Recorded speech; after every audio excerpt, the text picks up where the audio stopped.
So today we're going to talk about how we move from seeing beauty to acts of compassion and justice. So on the screen now you have an image of Denali, which is a mountain in Alaska, that if you are lucky, one of the 30%, you get to see it once. I saw it for 3 days. So when I first saw it, I was just awestruck by beauty, right? Like the pictures where there are grass in front of it, those are actually trees. That's how far away from us it actually is. That if you think that it looks like grass but it's actually a tree, you know that you're really far away from whatever you're looking at. Which gives you a scale of grandeur that you can't imagine. And so when you're seeing something like that, you're just struck with awe, right? Wonder, beauty. But then I got to thinking, so I was like, yay! All my prayers about seeing good stuff in Alaska came true, right? But that wasn't my last thought. My next thought was, if we're only supposed to see it maybe 30% of us, why am I now seeing it the second day? Why did I see it all of the third day if we're not supposed to see it? Because it's like here, right? Microclimates. So it has its own climate at its peak that creates a cloud cover that constantly covers it. So if it doesn't have a cloud cover, if there is no cloud cover over the top of it, it means something has changed, right? That the world has changed, that the climate has changed. And in particular, so it's amazing now all the tourists get to see Denali. Because they think, if it's their first time there, everybody gets to see it, right? But my brain started saying to me, this isn't right. That I want to not see it and see the clouds. Because the clouds mean that the earth is protected. It's doing what it's supposed to do. It has the boundaries that God set in place for the earth. Without those clouds, without those boundaries, bad things start happening, right? After we left Alaska, one of the glaciers had melted so much that it caused flooding in one of the villages that we had driven by. And so, beauty, that you can look at that and go, man, that's amazing. That is beyond belief. But what do you do with that? Does that beauty move you? Because my first instinct, right, is the compassion. That me being able to see that mountain means that a whole bunch of people around the earth are hurting. It means that the weather patterns have changed so much that this week alone, 10 countries had floods. You only heard about Greece and Spain. 10 countries. Compassion isn't enough though, right? Compassion is that emotion that we get. So when Jesus encounters people, it'll tell us in the Bible that he was moved with compassion. They used to use the word pity. Now they've decided that's not a great word, so they changed it to compassion. But Jesus sees someone who is hurting and is moved in his soul. His emotions have changed towards that person. He is struck by their position and wants to help. And the want to help that you get in compassion is the things that we have done here at the church. Trying to set up somebody's apartment who has just moved into safe housing from a violent situation. Collecting the supplies needed for the homeless. Gathering food for people. Those are acts of compassion, right? They don't change the system, but they provide comfort. They provide a little bit of hope in the moment. move from that feeling of compassion, that little bit of hope we do, to acts of justice, to things that change the actual system which we're working under. So compassionate acts would be sending the email to my senators telling them they're getting it wrong. But having a success this week is an act of justice where all the young people have been telling Biden to get out of the Arctic for. To get out of the land in the Arctic, to stop the drilling and leasing, and he sort of did something about it. So it's been proclaimed as great climate news, but he just turned back some of the things Trump had done. He didn't actually prevent all the drilling in the Arctic. He just prevented some of it. So good, yay, but not complete. Justice asks us to fight for changes. When our hearts are moved towards somebody, when our hearts are stirred because of something, an act of justice wants to transform the system. So in our scripture today, it says, how beautiful the feet. So how many of you look at your feet and go, oh, beautiful? Not many people look at people's feet and go, yay, feet. How beautiful the feet that moved on the mountain. How beautiful the feet of the one who moved on the mountain, bringing the good news. That the person isn't beautiful because of their feet. They're beautiful because they're bringing the good news. And the good news in this moment is that God is coming. God is coming to bring peace to the people. God is coming with a message of joy. God is coming to proclaim salvation. And then it moves. It moves from one messenger, whose feet are beautiful, bringing us the news, to the people who hear that message, singing out with joy. But that isn't enough, right?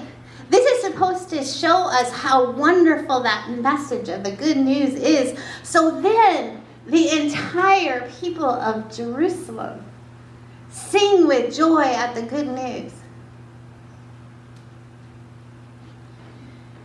So what is the good news for us? I was struck by that as I was on Twitter. I know you guys should tell me to get off Twitter.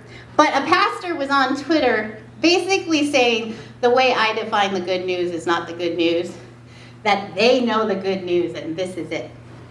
So, when I was taking my African American Preaching as Celebration course, luckily it was an ungraded course because me and the professor argued about what the good news was. For him, and for many from his tradition, the good news is that when you end the sermon, you proclaim the resurrection of Jesus. For me, the good news is the very first words of the Gospel of Mark. In the beginning, the good news of Jesus Christ. Meaning that everything that follows that message, in the beginning, the good news, is the good news. The entire story, all 16 chapters, not just the last 2. That the good news tells us everything that comes in between the beginning and the end. The good news, true, is new life is always possible, that resurrection is always going to happen. But the good news is also that Jesus went into church and challenged people. Said to them, you let evil in this place and now you got to get rid of it. You have decided that it's more important to be a community and a social club than to go out into the world and heal that person right in front of you. Jesus proclaimed the good news, telling people to turn back to God. He especially hammered that home among the wealthy and powerful telling them that they needed to transform because they may have the outward signs of religiosity, but their hearts have not changed. They don't have the compassion and justice that he wanted. And he walked from place to place, from person to person, and everyone he encountered received the good news.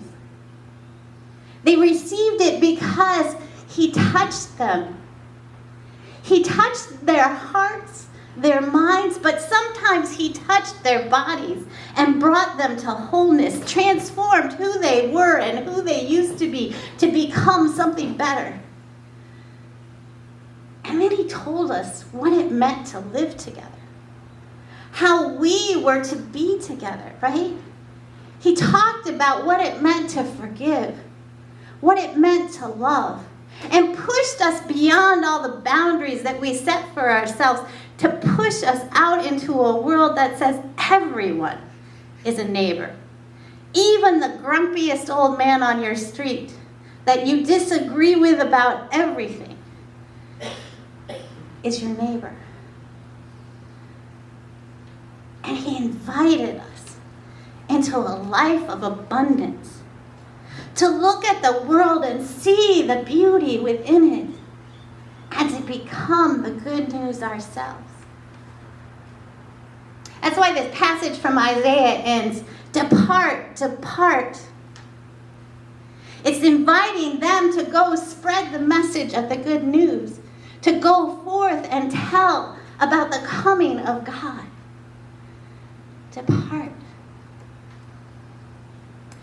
As I was thinking about this,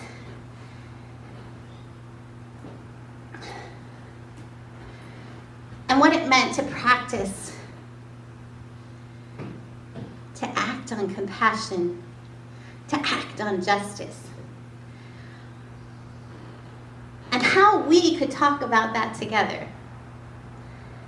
Jim did a good deed last year and put up this banner on the front of our church. How many of you have read it? Stopped and looked and said, "Oh, what is it?" Besides saying that we're a rainbow church, it also says to the people out in the world, this is who the church should be. And to us it says, this is who the church should be, right? That this is who we are to become. We're to become people who protect the environment. Now, just so you know, that one of the reasons why I wanted to come here is because in your profile it said that over and over again, and I'm like, yay, a place that gets me. Protect the environment. Care for the poor. Your profile also showed ways you did that. Helping with Save and Abode. Ways in which we are called to think about the poor among us and how we can change, transform, and make their lives better. Forgive often. That's the hardest one, right? When we are insulted, when we're hurt, the hardest thing is to let go of the pain. But letting go of the pain is about you. It doesn't matter what happens with the other person. But let going and forgiving helps you to transform. Reject racism, and I'm going to put embrace diversity and fight for the powerless all together. That was one of the things when I looked at you, and you had already started on the journey of saying that we are meant to be a people that live together. It isn't always comfortable because we have different ideas. We aren't the same culture completely. We have different understandings of what food tastes the best, right? We have a little bit of difference theologically. But you're the beauty of what God calls us to be, a community together. You are the embodiment of what we say we are supposed to be. And we have to work out how that diversity is embraced together. How we reject the racism that some of us don't even know we are carrying because it's been ingrained in us to not even see it. And to hear the stories of the racism our fellow Uniteds have experienced, has been part of their lives. To hear their stories, be moved by that story, feel compassion, and then work to change the world.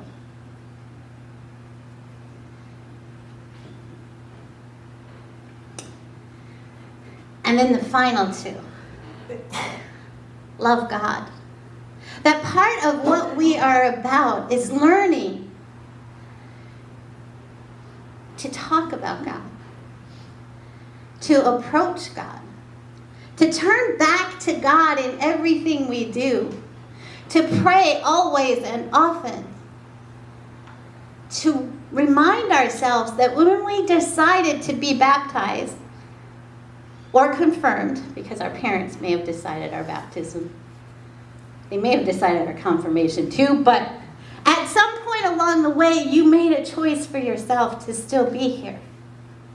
And in that choice you made, that choice to proclaim that you are a follower of Jesus, baptized into that community of faith, you made a choice. And that choice calls you to love God with everything you have, to remember God in all that you're doing everywhere else, and to love extravagantly, over the board, to love beyond any boundary you put on it. And then the final one, enjoy life. That's why I've been showing you the pictures from my trip, because they're just pretty. But part of us are invited to take those moments to be nourished by God out in the wilderness. To take those moments where we're with our family and laughing like we haven't laughed in a week. To enjoy life together. And part of what we need to do as a community is bring that in. So I'm not a jokester. Like, if I make fun of anybody, it's usually myself. But we can joke together and laugh together. Enjoy each other, sing together. Experience the way each of us brings something to the table that changes and makes the rest of us better.